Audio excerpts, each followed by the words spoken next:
अस्सलाम वालेकुम students, welcome back to my channel. कैसे हैं आप सब? उम्मीद करती हूँ कि सब ठीक होंगे। तो चैनल को लाइक करें, शेयर करें और सब्सक्राइब भी करें। तो आज का जो हमारा टॉपिक है वो है जी कैलकुलेशन ऑफ परसेंटेज सोल्यूशन, यानी कि कोई भी सोल्यूशन है उसकी उसकी परसेंटेज की हम कैसे कैलकुलेशन कर सकते हैं। ठीक है, अब कहते हैं कि many prescription received at the pharmacy specifies the amount of the active ingredient.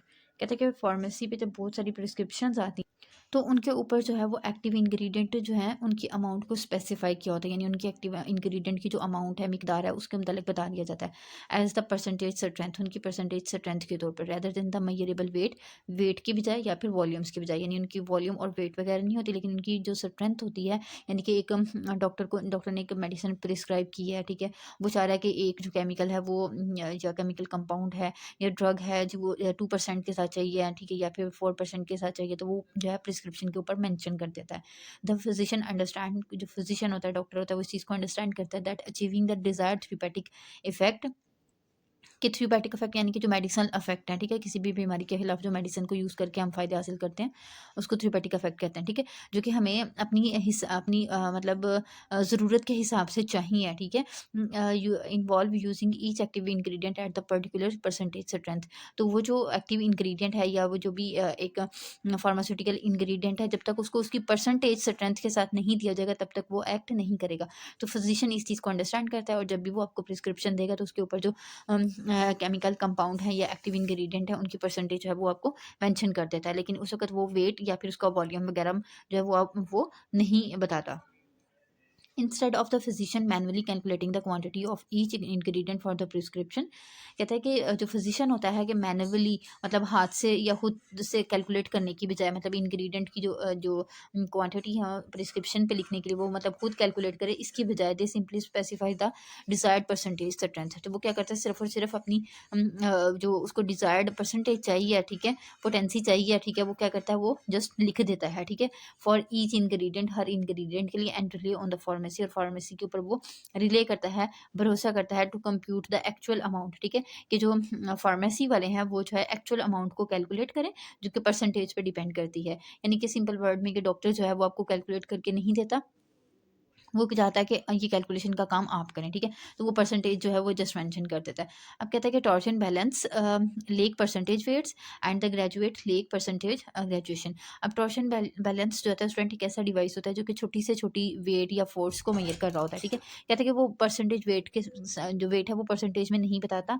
And graduate, graduate बोलते हैं कंटेनर वगैरह को, यानी जिसमें मेडिसिन वगैरह डालते हैं। कहते हैं कि लेक परसेंटेज ग्रेजुएशन, तो उसके ऊपर भी जो है कोई ऐसा पैरामीटर नहीं होता। ठीक है, ये जो कि बताया कि भई इतनी इसकी वेट है या इतना इसकी जो है वो वॉल्यूम है। Therefore we must convert the percentage value on the prescription. तो इस वजह से हमें फिर क्या करना पड़ता है, परसेंटेज होती है वैल्यू, उसको जो प्रिस्क्रिप्शन के लिए ऊपर लिखी होती है उसको कन्वर्ट करना पड़ता है इनटू द मेजरेबल क्वांटिटीज़, किसी भी मेजरेबल क्वांटिटीज़ में, जैसे कि या तो ग्राम्स के अंदर, ठीक है, या फिर मिलीमीटर्स के अंदर। ठीक है, ग्राम्स जो होते हैं वो हम किसी चीज़ के वेट के लिए, और मिलीमीटर जो है वो वॉल्यूम के लिए जो है वो यूज़ कर लेते हैं। उसके बाद आ जाता है जी परसेंट स्ट्रेंथ। ठीक है, परसेंट स्ट्रेंथ कहते हैं कि it represent the number of grams contain in 100 ml of product and is very useful in pharmacy calculation. अब कहते हैं कि जो परसेंट स्ट्रेंथ है, ठीक है, वो ये क्या होता है कि ये हमें क्या बताती है कि ग्राम्स के बारे में, number of grams contain in 100 ml, यानी कि कोई भी प्रोडक्ट है उसका अगर 100 ml है, उसके अंदर कितने ग्राम के अंदर जो है ना कोई दूसरा इंग्रेडिएंट प्रेजेंट है। ठीक है, तो कहता है is very useful in pharmacy calculation. जैसे स्टूडेंट अक्सर हमारे पास जो मेडिसिन होती हैं वो कॉम्बिनेशन में आती हैं। ठीक है, अब एक जैसे सिरप होता है, ठीक है, सिरप के अंदर जो है वो एक आपका सॉल्वेंट होता है, मतलब सोल्यूशन की फॉर्म में होता है, लेकिन जो सॉल्वेंट होता है उसके अंदर सल्यूट मिक्स होता है। अब जो आपका सॉल्वेंट है जो कि 100 ml का, ठीक है, इसके अंदर कितने ग्राम में सल्यूट जो है ना वो कितने ग्राम जो है ना उसके वो मिक्स हैं। ठीक है, तो उसकी उसकी जो कैलकुलेशन है वो क्या कहलाती है, उसकी परसेंट स्ट्रेंथ कहलाती है। The following unit express percent based on the nature of the weight, nature of the ingredient. कहता है कि ये जो हम हमारे पास इंग्रेडिएंट है, कोई सॉलिड होता है, कोई सेमी सॉलिड होता है, कोई लिक्विड होता है, तो उसकी बिना पे हम जो है इनके यूनिट जो है डिसाइड करके तो फिर उसकी परसेंटेज को बताते होते हैं। अब जैसे यहाँ पे percent weight in volume, percent weight in volume यानी कि जो है वॉल्यूम के अंदर वेट, तो इसमें ये कह रहा है कि it's the number of gram in 100 ml of solution. तो इसमें देखें कि 100 ml का सोल्यूशन के अंदर कितने ग्राम्स के अंदर जो है ना कोई भी दूसरा कंटेंट प्रेजेंट होगा। तो इसको हम एक्सप्रेस करते हैं as W by percent, W by V. ठीक है, अब ये देखें जो डब्ल्यू है, ठीक है, वो इंडिकेट कर रहा है किसको, ग्राम्स को, ठीक है, यानी वेट को इंडिकेट कर रहा है। और जो हमारे पास यहाँ पे वॉल्यूम है, ठीक है, वॉल्यूम इंडिकेट कर रहा होता है सोल्यूशन के अमाउंट को। ठीक है, तो powdered substance suspended in a liquid, यानी कि अभी इसकी इस परसेंट ये जो एक वैल्यू है, ठीक है, इस यानी ये जो एक फार्मूला सा है आपके पास, इसी से आइडिया हो रहा है कि ये मतलब ये ड्रग किस तरह की होगी। इसके अंदर देखें कि जो वेट है वो ग्राम है, वो यानी कि किसी सॉलिड सब्सटेंस का ही होता है ना, तो ये पाउडर फॉर्म में सॉलिड सब्सटेंस होगी जो कि सस्पेंडेड होगी किसी भी लिक्विड व्हीकल के अंदर, would be calculated as W by V. ठीक है, for example 10% weight by volume potassium chloride, ठीक है, पोटेशियम क्लोराइड का elixir would contain 10 gram of potassium chloride in every 100 millimetre of KCl elixir. अब यहाँ पे ये कह रहा है कि अगर हम लोग पोटेशियम क्लोराइड है, ठीक है, उसका एक हमारे पास एलाइजर है जिसके अंदर 10 ग्राम के करीब पोटेशियम क्लोराइड मिक्स है, ठीक है, किसमें, इन एवरी 100 मिलीलीटर्स ऑफ KCl का जो एलाइजर है, ठीक है, उसमें 100 मिलीमीटर के अंदर जो है वो 10 ग्राम पोटेशियम क्लोराइड प्रेजेंट है। ठीक है, अब यहाँ पे जो 10 ग्राम है वो उसके वेट को, और जो वॉल्यूम है वो 100 यानी 100 वॉल्यूम को इंडिकेट करता है। उसके बाद कहता है कि परसेंट वॉल्यूम इन वॉल्यूम, ठीक है, V/V। अब यानी कि ये कह लें कि number of millimetre in 100 ml of millimetre of solution, ठीक है, यानी सोल्यूशन के अंदर ही कोई दूसरा लिक्विड कंपोनेंट इसके अंदर मिक्स होगा। ठीक है, इसको एक्सप्रेस करते हैं एज V/V। ठीक है, and a liquid component in a liquid preparation would be calculated on a V/V basis के। एक लिक्विड कंपोनेंट जो कि किसी लिक्विड के अंदर ही डिजोल्व है, ठीक है, तो उसको हम कैलकुलेट कर रहे होते हैं एज V/V बेसिस के तौर पर। ठीक है, एग्जाम्पल के तौर पे कहता है कि 70% alcoholic weight volume by volume alcoholic solution would contain 70 millilitre. ठीक है, ये 70 जो है ये किसका है, मिलीलीटर ऑफ अल्कोहल का, ठीक है, जो कि हर 100 ml सोल्यूशन के अंदर है। ठीक है, उसके बाद है परसेंट वेट इन वेट, यानी सॉलिड के अंदर ही कोई सॉलिड सब्सटेंस मिक्स होगी, is the number of grams in 100 gram of solution and is expressed as weight by weight. ठीक है, यानी 100 ग्राम जो है किसी जो है नंबर ऑफ ग्राम है जो कि किसी 100 ग्राम सोल्यूशन के अंदर है। ठीक है, अब ये पाउडर सब्सटेंस होगी जो कि मिक्स होगी किसी भी सॉलिड या फिर सेमी सॉलिड यानी ऑइंटमेंट लाइक, उसके अंदर जो है would be calculated as weight by weight. For example, a 5% weight by weight boric acid ointment would contain 5 gram of boric acid in each 100 gram of boric acid ointment के। अब यहाँ पे ये कह रहा है कि वेट बाय वेट का मतलब ये है कि अगर हम 100 ग्राम लेंगे, यानी कि पूरी ऑइंटमेंट में से अगर आप 100 ले लेंगे तो उसके अंदर जो है वो 5 ग्राम के करीब जो है बोरिक एसिड जो है वो प्रेजेंट होगा। तो इसी तरीके से बाकी मतलब पूरी की पूरी ऑइंटमेंट के अंदर हम जो है वो कैलकुलेट कर सकते हैं वेट बाय वेट परसेंटेज उसकी। ठीक है, उसके बाद है जी प्रिस्क्रिप्शन एंड इट्स पार्ट्स।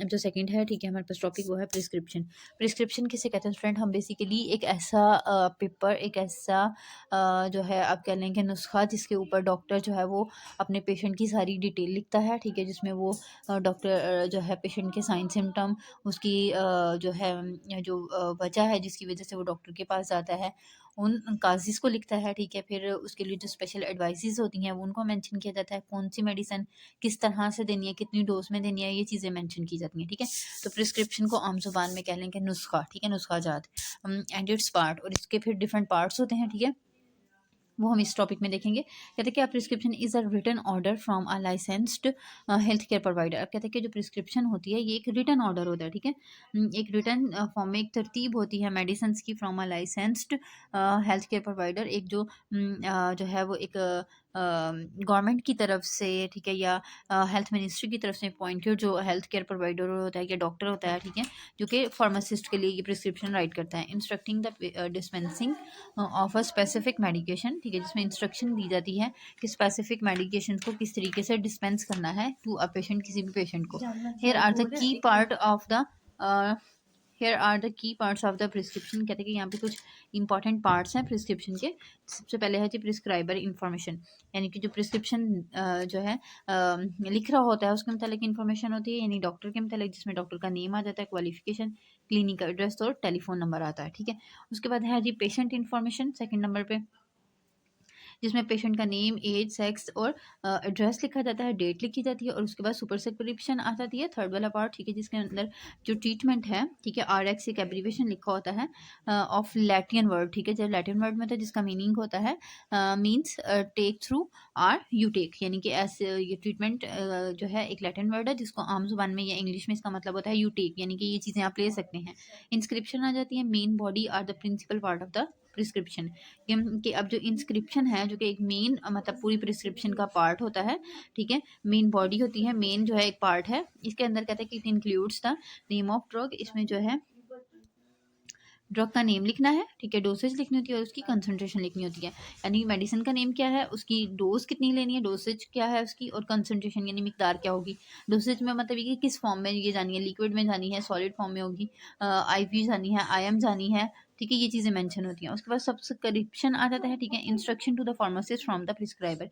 अब सब्सक्रिप्शन के अंदर जो है ये इसके अंदर जो है इंफॉर्मेशन होती है या इंस्ट्रक्शंस होती हैं फार्मासिस्ट के लिए फ्रॉम द प्रिस्क्राइबर और डॉक्टर, ठीक है। इट इंक्लूड डोसेज फॉर्म के मतलब इसमें लिखा होता है required are number of doses dispensed by the pharmacist, ठीक है, यानी कि कितनी डोजेज जो हैं वो आपने किसी भी एक मेडिसिन की डिस्पेंस करनी है या पेशेंट को देनी है। ड्यूरेशन ऑफ द ट्रीटमेंट इसमें मेंशन होता है।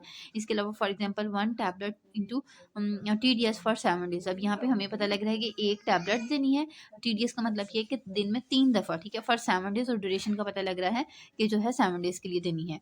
उसके बाद है जी सिग्ना आता था, ठीक है, रिप्रेजेंटेड एज सिग, इसको सिग के तौर पे रिप्रेजेंट करते हैं, derive from the Latin word signa. Signa word से इसको ड्राइव किया हुआ है, जिसका मतलब ये होता है कि instruction to the patient regarding the use of drug, ठीक है, जिसमें जो है अब डॉक्टर पेशेंट को एडवाइस कर रहा है, ठीक है, कि जो है आपने जो ड्रग को यूज़ कर जो मेडिसिन्स दी हैं, ठीक है, उनके हवाले से कोई भी अगर कोई इन्फॉर्मेशन है, कोई भी जो है कोई ख़ास हदायत है, तो वो इसके अंदर सिग्ना के अंदर उस लिखा जाता है। फिर एंड पे डॉक्टर सिग्नेचर्स आ जाते हैं, डॉक्टर के पोस्ट आ जाती है और PMDC का रजिस्ट्रेशन नंबर आ जाता है। उसके बाद आ जाता है points to remember. It is preferable to write the generic name of the drug. Drug का अपने जेनेरिक नेम यानी कॉमन नेम जो है वो आपने राइट करना है।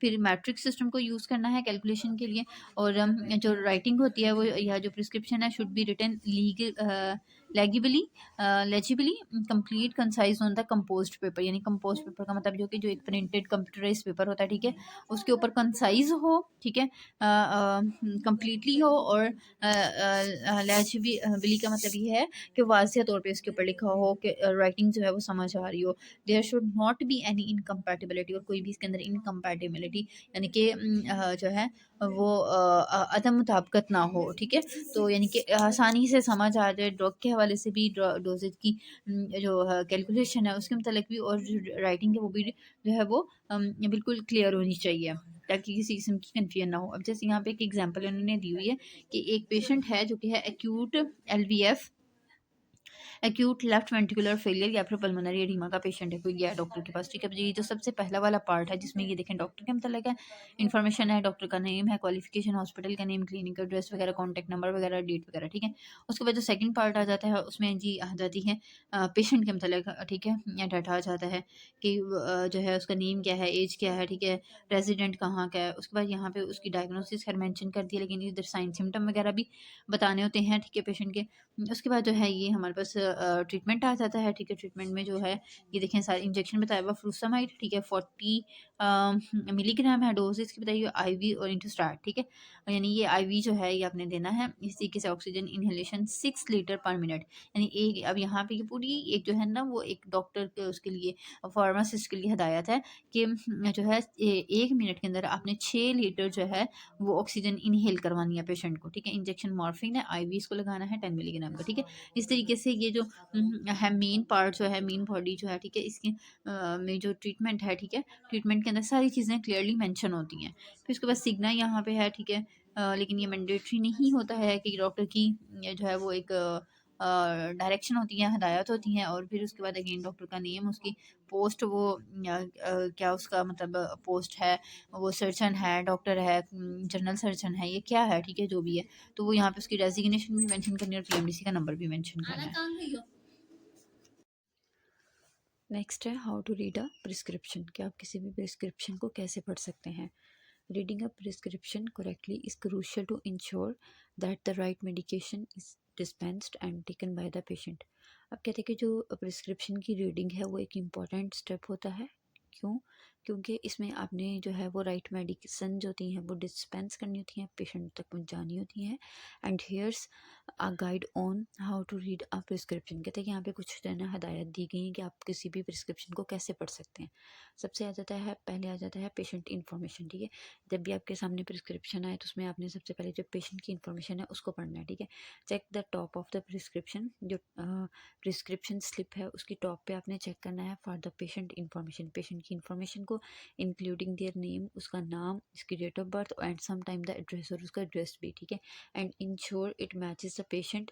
और आपने इस चीज़ की यकीन दहानी करनी है कि ये चीज़ें पेशेंट के साथ मैच कर रही हैं इन क्वेश्चंस के थ्रू। ठीक है, यानी कि आपने किसी सवाल जवाब में जो है ना उनसे ये डिटेल्स पूछ के तो चीज़ें मैच करके देखनी है। उसके बाद आ जाता है प्रिस्क्राइबर इन्फॉर्मेशन, यानी कि ये जो प्रिस्क्रिप्शन राइट की है ये किसने किया है, उसके मतलब आपके पास इल्म होना चाहिए, इन्फॉर्मेशन होनी चाहिए। इसमें कहते हैं कि आइडेंटिफाई द प्रिस्क्राइबर इन्फॉर्मेशन। ठीक है, जो प्रिस्क्राइबर है उसकी इन्फॉर्मेशन को आपने पहचानना है, including their name, credentials and contact detail. यानी कि अब इस इंफॉर्मेशन में आपने जो है प्रिस्क्राइबर का नेम देखना है, उसकी क्रीडेंशियल्स का मतलब ये कि क्वालिफिकेशन क्या है। ठीक है, कॉन्टैक्ट उसका देखना है, कॉन्टैक्ट डिटेल देखनी है। This information help in case there are questions or clarification needed. कहते हैं कि ये इन्फॉर्मेशन आपको तब हेल्प कर सकती है कि अगर आपने कोई भी प्रिस्क्रिप्शन के हवाले से क्वेश्चन पूछना हो या किसी भी चीज़ को क्लियर करना हो तो तब आप इन चीज़ों को यूज़ करके प्रिस्क्राइबर से कॉन्टैक्ट कर सकते हैं। Date of prescription, note the date when the prescription was written. कहते हैं कि जो है प्रिस्क्रिप्शन के ऊपर जो डेट है, ठीक है, जब इसको राइट किया गया था वो ज़रूर चेक करें। समटाइम मेडिकेशन और डोजेज में चेंज ओवर टाइम। ठीक है, तो बाज़ वक़्त क्या होता है कि कुछ मेडिसिन या फिर जो डोज होती है उसको वक्त के साथ चेंज करना पड़ता है। So the that is essential for accuracy. तो इस वजह से आपको डेट को भी जो है वो एक्यूरेसी के लिए नोट करना पड़ता है। उसके बाद आ जाता है सुपर सब्सक्रिप्शन आ जाता है, सैम्पल जो RX है। ठीक है, sample RX often seen at the beginning of the prescription की बिगनिंग के ऊपर ही यानी शुरू में ही जो है वो हमें ये वाला RX का सैम्पल दिखाई देता है जो stand for the Latin word recipe. ठीक है, और इसको जो है वो हम रेसिपी कहते हैं, मीनिंग इट टेक। ठीक है, इसका मतलब क्या होता है, टेक यानी ले लेना, किसी चीज़ को खा लेना, ले लेना। It indicate that the document is a prescription. तो ये जो वर्ड है, ठीक है, RX जो वर्ड है, ठीक है, ये इंडिकेट करता है कि ये प्रिस्क्रिप्शन है। ठीक है, उसके बाद है जी मेडिकेशन नेम आ जाता है। ठीक है, इसमें कहते हैं कि identify the name of medication, medication का नाम आपने आइडेंटिफाई करना है। It may be brand or a generic name, कि ये कॉमन नेम है या किसी ब्रांड का नेम है। If it is a generic name, ठीक है, it might be followed by the strength. ठीक है, तो अगर तो ये कॉमन नेम लिखा हुआ है फिर आपने उसकी क्या करनी है, स्ट्रेंथ चेक करनी है। फॉर एग्जाम्पल जैसे किसी भी मेडिसिन के आगे लिखा होता है 500 मिलीग्राम या 200 मिलीग्राम। ठीक है, उसके बाद उसकी डोजेज फॉर्म देखनी कि टैबलेट है, कैप्सूल है, क्या है। ठीक है, या इंजेक्शन है, तो वो आपने देखनी है। एंड ये जो है मतलब आपने उसका नेम चेक करना है कि जेनरिक है कि जो है वो ब्रांडेड नेम है, और उसकी डोजेज और साथ में स्ट्रेंथ आपने देखनी है। उसके बाद आ जाता है डोजेज इंस्ट्रक्शन आ जाता है। Look for the instruction on how to take the medication. अब आपने ये उन हदायत को चेक करना है, इंस्ट्रक्शंस को देखना है कि डॉक्टर ने कैसे कहा है इन मेडिसिन को लेने के लिए। दिस इंक्लूड द डोजेज, कहता है इसके अंदर डोजेज आ जाती है, अमाउंट ऑफ मेडिकेशन आ जाती हैं, यानी कितनी मिकदार में लेना है, फ्रीक्वेंसी यानी कि how often to take it, यानी कब कब लेने की ज़रूरत होती है, एंड द रूट, और रूट यानी रास्ता कि किस रास्ते से इसको लेना है, ओरली लेना है, IM लेना है, IV के थ्रू लेना है। ठीक है, तो ये हमें जो है डोजेज की इंस्ट्रक्शंस को भी देखना चाहिए। ड्यूरेशन ऑफ ट्रीटमेंट, ठीक है, ड्यूरेशन ऑफ ट्रीटमेंट नाम से ही पता लग रहा है कि हमने ये देखना होता है कि मेडिसिन कब तक पेशेंट ने खानी है। ठीक है, द प्रिस्क्रिप्शन में indicate how long the patient should take the medication and it could be specific number of days और वीक्स और a statement such as directed. ठीक है, कहते हैं कि समटाइम जो है यहाँ पे जब प्रिस्क्रिप्शन के ऊपर डॉक्टर राइट करता है तो वो मैंशन करता है कि आपने ये कुछ दिनों तक लेनी है, यानी नंबर ऑफ डेज बताता है या हफ्तों का बताता है, या फिर वो ये स्टेटमेंट करता है सच एज डायरेक्टेड, यानी कि जब ज़रूरत हो तब आप जो है इसको ले सकते हैं। इस तरीके से जो है ना ये ड्यूरेशन ऑफ ट्रीटमेंट जो है मेंशन होता है। उसके बाद है स्पेशल इंस्ट्रक्शन। स्पेशल इंस्ट्रक्शन में कहते हैं कि check for any special instruction, कि आपने देखना है कि डॉक्टर ने कोई ख़ास किस्म की हदायत तो नहीं की, such as taking the medication with the food, कि आपने जो मेडिसिन है वो खुराक के साथ खानी है, या अवॉइड सर्टन एक्टिविटीज़, या किसी कोई एक्टिविटी है उसको आपने अवॉइड करना है, और एनी अदर स्पेसिफिक गाइडेंस, या फिर कोई और जो है कोई रहनुमाई है जो कि प्रोवाइडेड बाय द प्रिस्क्राइबर, जो कि प्रिस्क्राइबर ने आपको बताई और आपको उसको फॉलो करना है, यानी आपने प्रिस्क्रिप्शन को थारोली रीड आउट करना है। उसके बाद आ जाता है रिफिल्स, आ जाता है if applicable note the number of refilled allowed. Some prescriptions are for one time use, ठीक है, while the other can be refilled multiple time. अब कहता है कि कुछ प्रिस्क्रिप्शंस जो होती हैं रिफिल अलाउड, यानी कि आपने नंबर ऑफ रिफिल्स देखने हैं, यानी कि एक प्रिस्क्रिप्शन को कितनी दफ़ा आप यूज़ कर सकते हैं। कुछ मेडिसिन ऐसी होती हैं जिनको आपने वन टाइम ही यूज़ करना होता है, ठीक है, और ये चीज़ जो है प्रिस्क्रिप्शन के ऊपर मेंशन होती है। तो जो अलबत्ता रिफिल्स होती हैं, यानी कि इनको आप मल्टीपल टाइम जो है वो उस प्रिस्क्रिप्शन को यूज़ कर सकते हैं। तो आपने इसकी रिफिलिंग को भी चेक कर लेना है। उसके बाद आ जाता है signature of the prescriber, look for the signature, prescriber signature. A prescription is legal document and the prescriber signature confirms the order, ठीक है। अब कहते हैं कि जो सिग्नेचर्स होते हैं उसको जब आपने चेक करना है, ठीक है, क्योंकि कहता है कि प्रिस्क्रिप्शन एक लीगल डॉक्यूमेंट होता है और जो प्रिस्क्राइबर के जो सिग्नेचर्स हैं, ठीक है, वो मतलब कंफर्म करते हैं कि ये जो इन्फॉर्मेशन है ये ठीक लिखी हुई है या ये किसी अथेंटिक पर्सन की तरफ से प्रिस्क्राइब की गई है। उसके बाद आ जाता है pharmacy information, note the name address and contact information of the pharmacy where the prescription can be filled. इसके बाद कहते हैं आपने जो है नेम एड्रेस और कॉन्टैक्ट इन्फॉर्मेशन देखनी है फार्मेसी की जहाँ से ये जो प्रिस्क्रिप्शन है इसको लिया गया है, इसको इसकी मतलब मेडिसिन ली गई है। If the prescription is electronic, अगर तो प्रिस्क्रिप्शन इलेक्ट्रॉनिक है, द इन्फॉर्मेशन में be stored in the pharmacy system, तो इन्फॉर्मेशन जो है वो फार्मेसी के सिस्टम में स्टोर हो जाएंगी। Always follow the instruction on the prescription exactly as written, कहते हैं कि जो भी प्रिस्क्रिप्शन के ऊपर लिखा होता है उसको एग्जैक्टली फॉलो करें। इफ़ एनीथिंग इज़ अनक्लियर, अगर कोई चीज़ अनक्लियर है, or if there are concern, या फिर इसका मतलब कोई भी आपका सवाल है, ठीक है, it is essential to consult with the prescribing health care provider. तो ये इंपॉर्टेंट है कि आप जो हेल्थ केयर प्रोवाइडर है, ठीक है, डॉक्टर हैं, उससे जो कि प्रिस्क्राइब कर रहा है उससे एक दफ़ा कंसल्ट कर लें, या फिर किसी भी फार्मासिस्ट से फॉर अ क्लैरिफिकेशन के लिए। उसके बाद आ जाता है जी अच्छा यार, ये वाला टॉपिक हम इंशाल्लाह अगली लेक्चर में देखेंगे। आज के लिए इतना ही काफ़ी है। अपनी दुआ में याद रखिएगा। अल्लाह हाफ़िज़।